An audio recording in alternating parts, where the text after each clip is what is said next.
최고의 재테크로 생각을 하고 있습니다. 15년간 그래도 재테크를 했고 S급으로 성공했다고 보긴 어려워도 뭐 A급 정도는 되는 것 같거든요. 그러니까 제가 그냥 지금까지 15년간 재테크하면서 내린 결론 중에 작은 결론 중에 한 개는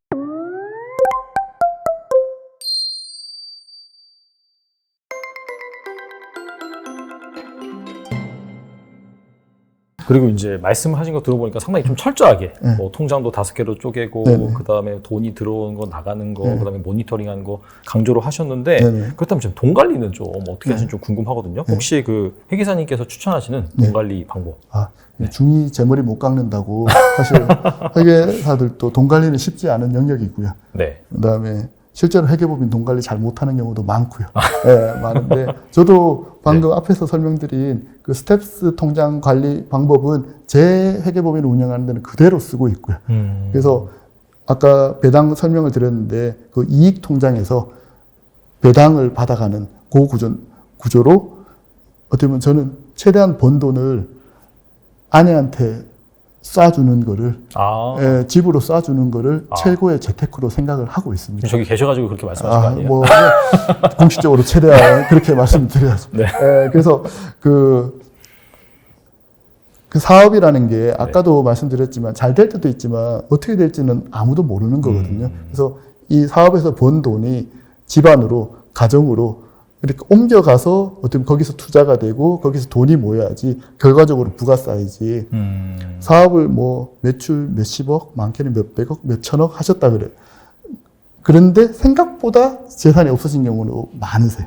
생각보다. 그런 분들은 사업이 될 때 끝까지 잘 될 거라 생각하시는 거죠. 막 투자도 계속 들어오고 막 모든 스포트라이트를 받으시니까 그런 경우가 있는데 늘 그렇지는 않거든요. 그래서 저는 개인적으로 뭐 직업 자체도 보수적이기도 하고 뭔가 번 돈이 있을 때는 최대한 가정으로 옮겨야 되겠다 이 생각을 하고 그 다음에 제가 뭐 직장 생활 전후부터 해서 15년간 그래도 재테크를 했고 뭐 S급으로 성공했다고 보긴 어려워도 뭐 A급 정도는 되는 것 같거든요.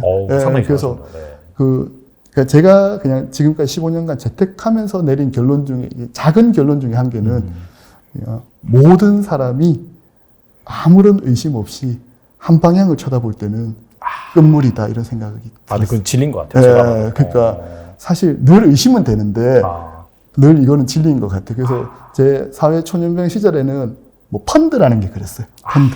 그래서 뭐 중국 펀드, 뭐 땡땡땡 펀드 뭐 이런 게 있어가지고 그때 증권사 저도 가가지고 거의 줄 서다시피 약간 증권사 분들이 좀 갑 같은 느낌이 있는 이런 느낌으로 줄 서서 펀드에 가입을 했었던 때가 있었고요. 뭐 그게 지나고 나서 보면 뭐 여러 개가 많았는데 주식도 늘 업다운이 있고요. 최근에 뭐 코인 같은 것도 마찬가지고. 맞아요. 그다음에 더 최근에는 지금 부동산도 마찬가지고. 그래서 뭐 모두가 그냥 한 방향으로 아무런 의심 없이 다 생각할 때 끝이 아닌가 이렇게 판단하면 큰 실수는 좀 막을 수 있지 않나. 큰 타이밍 놓치 뭐 세세하게 맞추는 건 불가능하지 신의 영역이지만 크게 봤을 때는 실수를 막을 수 있지 않나 이 생각하고 있습니다. 이게 사실 잃지 않고 지키면은 나중에 또 기회가 오기 때문에 그때 벌 수 있거든요. 지키는 게 뭐보다 중요한 것 같아요. 네, 맞습니다.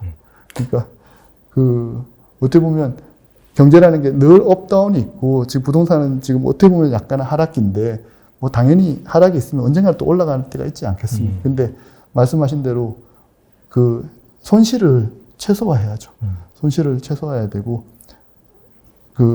뭐 주식 투자도 마찬가지겠고 투자하는 쪽도 한동안 스타트업 투자 이런 쪽도 되게 많았었거든요. 맞아요. 네. 많았는데 어떻게 보면 주식 투자 피라미드로 보면 스타트업 투자는 가장 리스크가 큰 하이 리스크 하이 리턴 투자니까 그렇죠.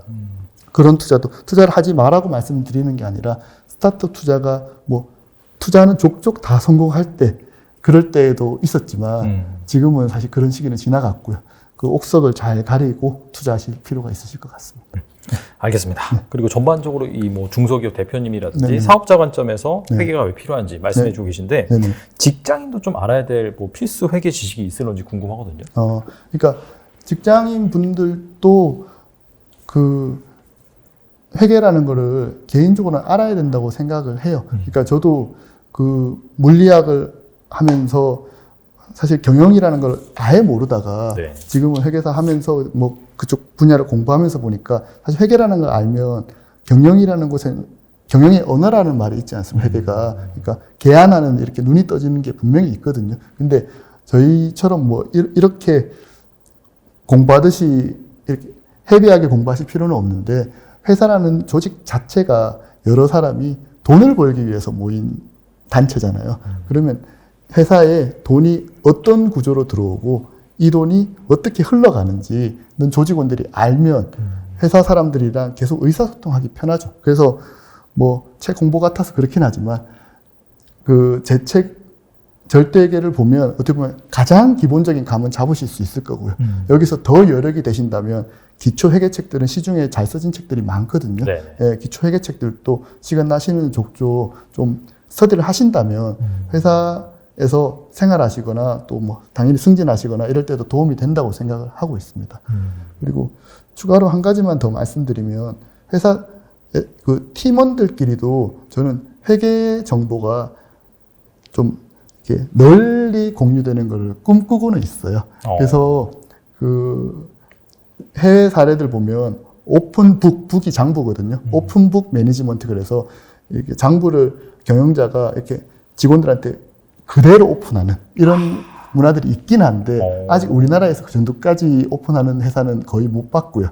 약간 민감한 정보가 아주 민감하니까 네. 그 정도까지 오픈하면 못 봤는데 그래도 그 사업에서 중요한 숫자 사실 3가지를 뽑아라 그러면 경영자 대표자들이나 뭐 팀원들이 뽑을 수 있어야 되거든요. 중요한 숫자. 그러니까 회계에서 모든 정보를 다 보는 건 의미가 없고 저는 맥시멈 3가지라고 봐요. 3가지도 사실 많다고 저는 생각을 하는데 한두 개 숫자를 뽑아가지고 구성원들끼리 공유하는 문화가 필요해. 스타트업 초기 같은 경우는 뭐 가입자 수, 뭐 이런 것도 하나의 중요한 숫자가 되겠죠. 그렇죠. 그래서 그 구성원들이 가입자 수 늘리기 위해서 한 방향을 보고 힘을 합치고 이런 문화가 필요한데 이런 문화의 일환으로 저는 OKR 이런 게 생겼다고 보거든요. OKR 보시면 그냥 3개 이하로 목표를 설정할 이렇게 되어 있잖아요. 그래서 그 OKR이 실무에서 적용을 잘 안 되는 여러 가지 이유가 있을 텐데 저는 이 회계 지식이 좀 회계 시스템이 잘 안 갖춰 있어서 이 숫자들을 제때 뽑아낼 수 있는 능력치가 없어서 그런 것도 분명히 있다고 보고요. 그런 회계 시스템을 잘 갖추시고 구성원들하고 최소한의 중요한 숫자들을 잘 공유하셔가지고 구성원들이 어떻게 보면 가입자 수 뭐 10,000명 달성, 10만 명 달성 이렇게 한 방향으로 바라보면 사업을 약간 게임처럼 할 수 있거든요. 사업을 약간 게임처럼. 그래서 스타트업 분들 중에서 특히나 잘하시는 분들은 회사를 방문해 보면 TV 대시보드를 크게 해놓으신 분들이 많으세요. 그러면 조직원분들이 저거 숫자 올리려고 열심히 하시는 거죠. 그래서 그 회계라는 거를 딱딱하게 차변대변 이 관점으로 보지 마시고 그냥 이 내가 다니는 회사 아니면 내가 하는 사업에서 중요한 숫자 모음이다 생각하시고 이 숫자들을 그냥 조직원들하고 팀원들하고 뭐 선후배 직원들하고 공유하는 문화를 가지는 거는 좀 중요하다고 생각합니다. 알겠습니다. 끝으로 뭐 현재 회계법인에서 하고 계시는 재무 아웃소싱 서비스 여기에 대해서 좀 설명해 주시면 좋을 것 같아요. 네, 그래서 제가 장표를 하나 준비하는데 저희는 그 중소기업한테 필요한 어떻게 보면 슬림한 딱 맞는 재무팀을 만들어주는 것을 목표로 하고 있습니다. 그래서 재무팀이 뭐냐라고 했을 때 사실 답변하기가 쉽지 않거든요. 근데 제가 정의한 재무팀의 모습은 보시는 장표와 같고요. 그 격리, 뭐 돈이 입출금이 되고 관련한 증빙을 잘 받고 채권 채무를 잘 관리하고 뭐 급여도 잘 관리하고 이런 게 전통적인 격리의 업무일 거고요. 격리 업무가 잘 되면 또 회계, 뭐 재무상태표, 손익계산서 등등등에서 회계 정보들을 잘 관리하고 이게 잘 되면 세무정보, 세금 신고가 잘 되는 겁니다. 네. 그래서 제가 여기서 순서가 중요하다고 생각하는데 격리, 회계가 잘 돼야지 세무가 잘 되는 겁니다. 근데 실무에서 보면 세무라는 건 어떻게 보면 급한 불이니까 격리랑 회계는 좀 엉망으로 해놓고 뭐 3개월에 한 번씩 다가오는 부가세 신고하기 급급하신 거죠. 재무팀에서 격리 회계라는 게 중요함에도 불구하고 회사 규모들이 다 크지 않으시기 때문에 방치되는 경우가 많고요. 여기 더 나가서 회계가 잘 돼 있으면 전략, 미래 사업 계획도 세울 수 있거든요. 그러면 CFO를 채용해서 CEO랑 미팅을 할 수도 있고요. 그러니까 이런 구조가 되는데 이게 재무팀의 가장 완벽한 모습 중에 하나라고 보면 중소기업을 봤을 때 어딘가는 구멍이 다 있어요. 어딘가. 그게 격리일 수도 있고요. 회계일 수도 있고 격리가 구멍인 경우는 너무 많고요. CFO도 안 계신 경우도 대부분이고요. 이렇기 때문에 저희는 사업의 발전 단계에 맞춰서 그 회사 재무팀의 빈 곳을 채워주는 역할을 하는 거죠. 그래서 그 세금 신고도 격리랑 회계 부분을 업그레이드 하고 나면 사실 세금 신고가 훨씬 더 안정적으로 되는 경우가 많거든요. 그래서 저희는 그 재무 아웃소싱 팀에서 요 빈 곳을 채워주는 재무팀을 중소기업에 만들어드리는 역할을 하고 있습니다. 알겠습니다. 네. 뭐 기회 되시면은 이게 사실 뭐 미루다가 급한 불 막 끄는 것처럼 막 정신없이 하다 보면은 결과적으로 나중에 이제 손해를 볼 수 있으니까 이런 부분들 미리미리 잘 준비하셔가지고 경영하는데 큰 도움이 됐으면 좋겠고 전반적으로 이 회계 막 차변, 대변, 뭐 자산, 부채 용어 자체가 꼭 무슨 외국어 같아요. 그래서 정말 어려운 것 같은데 그런 또 일반적인 뭐 어렵다라는 그런 편견을 깨주셔서 감사드리고 내가 뭐 사업자가 아니라 직원이라 하더라도 말씀하신 것처럼 숫자를 또 잘 알아야지 또 우리 회사가 나아가는 방향, 무엇이 중요한지 이런 부분 잘 알 수 있으니까 내가 직원이라고 하더라도 이번 기회에 회계와 좀 친해져가지고 여러분들 뭐 직장 생활, 뭐 재테크까지도 잘 한번 준비해 보셨으면 좋겠습니다. 지금까지 박경민 회계사님 나오셔서 감사합니다.